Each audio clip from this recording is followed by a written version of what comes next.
Life lesson number 96. Trust your instincts. We as human beings have lost touch with our instinct. How many times have you been in a situation where your gut's telling you something and you ignore your gut at your peril? You ignore it and something goes wrong. We've all had that experience. Tend to override our gut because someone might tell us something, or we've got information we think be all right, or that'll be okay. Our instincts are there to guide us, to warn us. And we've lost touch with that. As human beings, we've lost touch with that over generations because modern technology overloads us with information. If you look at the animal world, the natural world, they've got instinct, homing instinct. Yes, they haven't got a conscious mind like we have, but the thing with a conscious mind, what it's doing is overriding your gut feelings that you get on a regular basis. And you go, I'm not sure about that. I'm not sure. So you don't trust your instinct when you should do. They're usually right. Think about this. How many times you've been in that situation where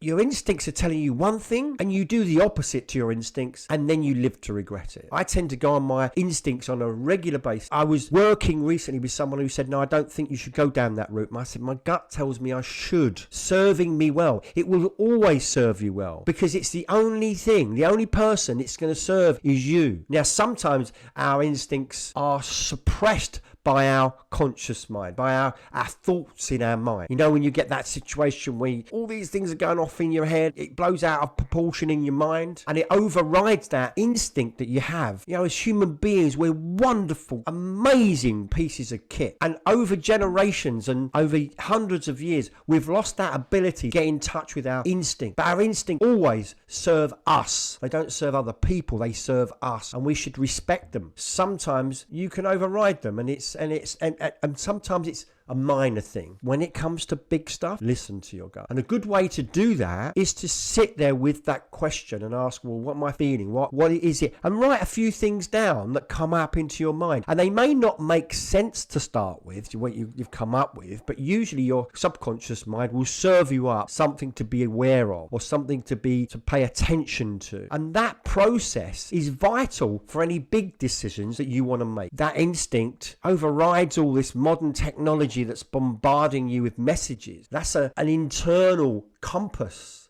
guiding you. Ignore it at your peril. Trust your gut. Trust your instinct. Very rarely let you down. Until next